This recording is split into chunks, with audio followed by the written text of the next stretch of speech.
BBC বাংলার সান্ধ্য অধিবেশন প্রবাহতে আপনাদের স্বাগত। আজ আপনাদের সাথে লন্ডন স্টুডিও থেকে আছি মানসী বড়ুয়া। পুরোদমে ইরান, ইসরায়েল এবং মার্কিন যুক্তরাষ্ট্রের মধ্যে ভয়াবহ তৃতীয় বিশ্বযুদ্ধ চলছে হামলা পাল্টা হামলা।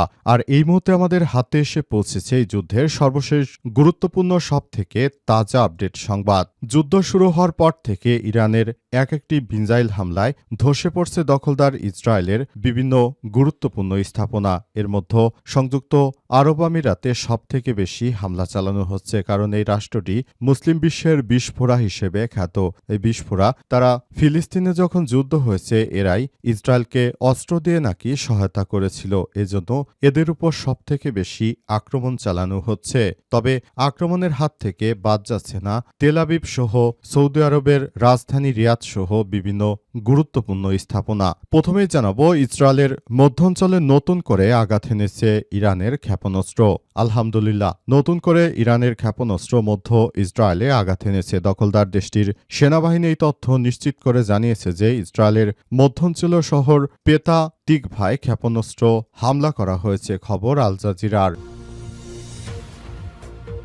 এদিকে এবার ইরাকে মার্কিন সেনাদের আবাসন লক্ষ্য করে ব্যাপক হামলা। ইরাকের কুর্দিস্তান অঞ্চলে রাজধানী এরবিলে মার্কিন সেনাদের আবাসন হিসেবে ব্যবহৃত একটি হোটেলে ড্রোন হামলার খবর পাওয়া গেছে।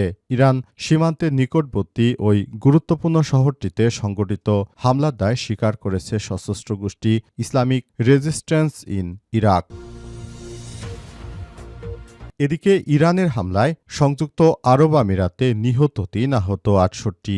একের পর এক সংযুক্ত আরব আমিরাতে হামলা চালাচ্ছে ইরান। ইরানের সর্বশেষ হামলায় ৩ জন মারা গেছে এবং ৬৮ জন আহত হয়েছে। জানাবো, আরও বিস্তৃত হচ্ছে যুদ্ধ। তেহরান তেল আবিবের পর এবার রিয়াদ কুয়েতের মার্কিন দূতাবাসেও ইরানের ব্যাপক ক্ষেপণাস্ত্র হামলা। ইসরায়েল যুক্তরাষ্ট্রের যৌথ হামলার মধ্যে ইরানে ভূমিকম্প অনুভূত হয়েছে। এর মানে কি ইরান পারমাণবিক অস্ত্রের পরীক্ষা করল না কি হয়েছে, বিষয়টি এখন পর্যন্ত স্পষ্টভাবে বোঝা যাচ্ছে না। এবং সর্বশেষ জানাবো, আজ শাহজালাল বিমানবন্দরে মধ্যপ্রাচ্যগামী ৩৮টি ফ্লাইট বাতিল ঘোষণা। মধ্যপ্রাচ্যে সৃষ্ট পরিস্থিতির নিরাপত্তা ঝুঁকির কারণে ২৮শে ফেব্রুয়ারি থেকে ইরান, ইরাক, কুয়েত, সংযুক্ত আরব আমিরাত, বাহরাইন, কাতার ও জর্ডান তাদের আকাশসীমা বন্ধ ঘোষণা করেছে। এর ফলে হজরত শাহজালাল আন্তর্জাতিক বিমানবন্দর থেকে মোট ১৪০টি ফ্লাইট বাতিল করা হয়েছে। প্রিয় দর্শক, এতক্ষণ শুনছিলেন সংবাদ শিরোনাম, এবারে বিস্তারিত। তবে তার আগে বন্ধুরা, অনুরোধ থাকবে এই সংবাদটিতে একটি লাইক দিন। এই চ্যানেলে আপনি নতুন হয়ে থাকলে আমাদের সংবাদটি দেখতে দেখতে চ্যানেলটি সাবস্ক্রাইব করে রাখুন। কমেন্ট করে বন্ধুরা আপনার মূল্যবান মতামত জানিয়ে দিন আপনি বিশ্বের কোন দেশ থেকে বা বাংলাদেশের কোন স্থান থেকে আমাদের সংবাদটি দেখছেন এবং শুনছেন। আর বন্ধুরা, সংবাদটি আপনার সোশ্যাল মিডিয়া ফেসবুকে শেয়ার করে বন্ধুদেরও দেখার সুযোগ করে দিন। গাজা যুদ্ধে আপনি যদি নিরীহ ফিলিস্তিনিদের ভালোবেসে থাকেন, কমেন্টে ইয়েস লিখে পুরো বিশ্বকে জানিয়ে দিন। এবারে বিস্তারিত। ইসরায়েলের মধ্যাঞ্চলে নতুন করে আঘাত এনেছে ইরানের ক্ষেপণাস্ত্র। নতুন করে ইরানের ক্ষেপণাস্ত্র মধ্য ইসরায়েলে আঘাত এনেছে। দখলদার দেশটির সেনাবাহিনী এই তথ্য নিশ্চিত করে জানিয়েছে যে ইসরায়েলের মধ্যাঞ্চলীয় শহর পেতা ভিক্তায় ক্ষেপণাস্ত্র হামলা করা হয়েছে। খবর আল জাজিরার। এক বিবৃতিতে ইসরায়েলের সেনাবাহিনী জানিয়েছে যে জরুরি দলসমূহ অনুসন্ধান ও উদ্ধার বাহিনী বর্তমানে মধ্য ইসরায়েলে আঘাতপ্রাপ্ত স্থানে কাজ করছে। ক্ষয়ক্ষতির বিষয়ে সার্বিক পরিস্থিতি পর্যালোচনা করা হচ্ছে বলেও জানিয়েছে আইডিএফ। দেশটির সংবাদ মাধ্যম দ্য টাইমস অব ইসরায়েল জানিয়েছে যে ইরানের একটি ক্ষেপণাস্ত্র ধ্বংসাবশেষ মধ্যাঞ্চলে পড়েছে এবং সেখানে পড়ে সবকিছু তছনছ হয়ে গেছে। বর্তমানে সেই জায়গাগুলোতে এক ধরনের কার্যক্রম চালিয়ে যাওয়া হচ্ছে এবং পুরো প্রক্রিয়াটি চালিয়ে যাওয়ার জন্য আসলে নতুন করে সেসব জায়গায় এখন নতুন করে আবারও হামলা চালানো হচ্ছে। এসব হামলায় একরকম ধসে পড়ছে ইসরায়েলের বিভিন্ন গুরুত্বপূর্ণ স্থাপনা এবং ঘাঁটি। এসব ঘাঁটিগুলোতে মূলত ইরান টার্গেট করে সবকিছু ধ্বংস করে দিচ্ছে। ইসরায়েলের সেনা সদস্যরা ইতিমধ্যে সব জায়গাগুলো পরিদর্শন করছে। তবে শেষ পর্যন্ত আসলে এই পরিস্থিতি কোন দিকে যায় এবং কিভাবে কি হয় সেসব বিষয়গুলোকে জানার জন্য ইতিমধ্যেই কাজ শুরু হয়েছে এবং এসব কাজকর্ম করার মধ্য দিয়ে আসলে সবকিছু করা হচ্ছে এমনটাই জানানো হয়েছে। এবার ইরাকে মার্কিন সেনাদের আবাসন লক্ষ্য করে হামলা। ইরাকের কুর্দিস্তান অঞ্চলে রাজধানীর এরবিলে মার্কিন সেনাদের আবাসন হিসেবে ব্যবহৃত একটি হোটেলে ড্রোন হামলার খবর পাওয়া গেছে। ইরান সীমান্তের নিকটবর্তী ওই গুরুত্বপূর্ণ শহরটিতে সংগঠিত হামলার দায় স্বীকার করেছে সশস্ত্র গোষ্ঠী ইসলামিক রেজিস্ট্যান্স ইন ইরাক, অর্থাৎ এটি ইরানের একটি মিলিশিয়া বাহিনী। গোষ্ঠীটি দাবি করেছে তারা এরবিলের একটি নির্দিষ্ট হোটেল লক্ষ্য করে এই ড্রোন হামলা চালিয়েছে, সেখানে মার্কিন সেনারা অবস্থান করছিল। এদিকে ইরাকি সংবাদ সংস্থা নয়া সামাজিক যোগাযোগ মাধ্যম টেলিগ্রামে একটি ভিডিও প্রকাশ করেছে। সেখানে এরবিলের একটি ভবনে দাউ দাউ করে আগুন জ্বলতে দেখা গেছে। সংবাদ সংস্থাটি ওই পোস্টে আরও দাবি করেছে যে ইসলামিক রেজিস্ট্যান্স ইন ইরাক সরাসরি দখলদার বাহিনীর ঘাঁটি লক্ষ্য করে ড্রোনগুলো নিক্ষেপ করেছে এবং এই হামলায় ব্যাপক ক্ষয়ক্ষতির তথ্য পাওয়া গেছে। এদিকে একই দিনে সংযুক্ত আরব আমিরাতের দুবাইয়ে মার্কিন বাহিনীকে লক্ষ্য করে ড্রোন এবং ক্ষেপণাস্ত্র হামলা চালানোর দাবি করেছে ইরান। আল জাজিরার প্রতিবেদন অনুযায়ী ইরানের ইসলামিক বিপ্লবী গার্ড কর্পস আইআরজিসি দাবি করেছে যে তাদের নৌবাহিনী সংযুক্ত আরব আমিরাতের দুবাইতে অবস্থানরত মার্কিন বাহিনীকে লক্ষ্য করে ড্রোন ও ক্ষেপণাস্ত্রের সাহায্যে একটি জটিল হামলা চালিয়েছে। এছাড়াও আইআরজিসি কুদসের আরিফজান ঘাঁটিতে ও ড্রোন হামলার কথা স্বীকার করেছে। বর্তমানে এই হামলায় আসলে মধ্যপ্রাচ্যে বড় ধরনের সংঘাত আরও সৃষ্টি হচ্ছে।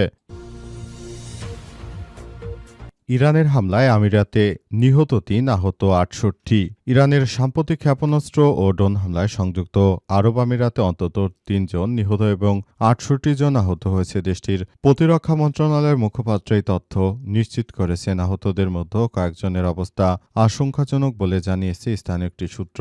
খবর আল জাজিরার। প্রতিরক্ষা মন্ত্রণালয় জানিয়েছে ইরান থেকে ছোড়া একাধিক ব্যালিস্টিক ক্ষেপণাস্ত্র ও ড্রোন দেশের বিভিন্ন স্থানে আঘাত হানে। আকাশ প্রতিরক্ষা ব্যবস্থা বেশ কিছু ক্ষেপণাস্ত্র ভূপাতিত করতে সক্ষম হলেও কিছু লক্ষ্যবস্তুতে আঘাত লাগে, যার ফলে হতাহতের ঘটনা ঘটে এবং অবকাঠামোর ক্ষয়ক্ষতি হয়েছে। এই হামলা এমন একটি সময় ঘটল যখন যুক্তরাষ্ট্র ও ইসরায়েলের সঙ্গে ইরানের চলমান সামরিক সংঘাত চতুর্থ দিনে গড়িয়েছে। গত কয়েকদিনে এই সংঘাত আরও বড় আকার ধারণ করেছে। বর্তমানে এই সংঘাতের মধ্য দিয়ে মধ্যপ্রাচ্যে নতুন করে যে সংঘাত সৃষ্টি হয়েছে এর জন্য সম্পূর্ণ দায়ী মার্কিন যুক্তরাষ্ট্র এবং তার মিত্র দেশগুলো।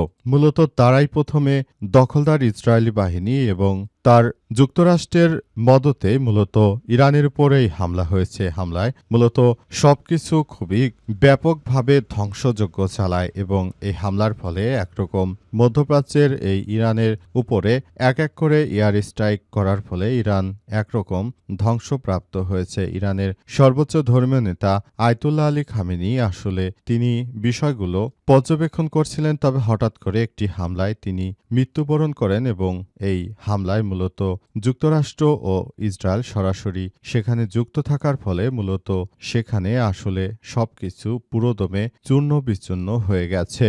আর এই ধ্বংসস্তূপ থেকে ফিরে দাঁড়ানোর সর্বোচ্চ চেষ্টা চালিয়ে যাচ্ছে ইরান। তবে শেষ পর্যন্ত আসলে ইরানের পরিণতি কোন দিকে যাবে সে বিষয় সম্পর্কে এখন পর্যন্ত স্পষ্টভাবে বলা যাচ্ছে না, কারণ হয়তো তারা মার্কিন যুক্তরাষ্ট্রকে বিতাড়িত করতে পারবে, নয়তো ইরানের অবস্থাও খুব শোচনীয় পর্যায়ে নেমে আসতে পারে। আরও বিস্তৃত হচ্ছে যুদ্ধ। তেহরান তেল আবিবের পর রিয়াদ কুয়েতে মার্কিন দূতাবাসে একের পর এক হামলা। দখলদার ইসরায়েলি বাহিনী ও মার্কিন যুক্তরাষ্ট্রকে শিক্ষা দেওয়ার জন্য ইরান একের পর এক মধ্যপ্রাচ্যের বিভিন্ন দেশে আক্রমণ চালিয়ে যাচ্ছে। এরই ধারাবাহিকতায় মধ্যপ্রাচ্যে সংযুক্ত আরব আমিরাতের মার্কিন দূতাবাস রিয়াদে অবস্থিত, অর্থাৎ সৌদি আরবের রাজধানী রিয়াদে অবস্থিত মার্কিন দূতাবাস, এমনকি কুয়েতের মার্কিন যুক্তরাষ্ট্রের দূতাবাস সহ এছাড়াও বাহরাইনে অবস্থিত যুক্তরাষ্ট্রের নৌবাহিনীর ৫ম নৌ সদর দপ্তর এছাড়াও বিমান বাহিনীর এয়ারবেসে হামলা চালানো হয়েছে। পাশাপাশি কাতারের আল উদাইদ বিমান ঘাঁটিতেও হামলা চালানো হচ্ছে। এই ঘটনাগুলো এমন সময় ঘটানো হচ্ছে যখন পুরো বিশ্ব তাকিয়ে আছে ইরানের দিকে। তারা জানিয়েছে যে এই যুদ্ধ যে কোনো মূল্যে ইরানকে জিততে হবে, কারণ ইরানকে মুসলিম বাহিনীর জন্য জিততে হবে, পুরো মুসলিম বিশ্বের জন্য জিততে হবে। বর্তমান সময়ে আসলে মুসলিম রাষ্ট্র হচ্ছে বর্তমান ইরান, এবং তারাই ইসলামের একরকম রক্ষাকর্তা হয়ে দাঁড়িয়েছে। আর পাশাপাশি যে সৌদি আরব বা অন্যান্য কান্ট্রিগুলো রয়েছে সেগুলো মূলত আসলে তারা এই কার্যক্রমগুলো এমনভাবেই চালাচ্ছে যে সেখান থেকে আসলে পরবর্তীতে ইসলামের জন্য কোনো উপকৃত কোনো কিছুই দেখা যাচ্ছে না। সবকিছু মূলত এখন সৌদি আরব এরা ইসরায়েল ঘরানার হয়ে গেছে। তাদের হাতে মূলত ইসলাম ধর্মের নিরাপত্তা কতটুকু সেটি এবার বিশ্বে সবাই দেখতে পেল।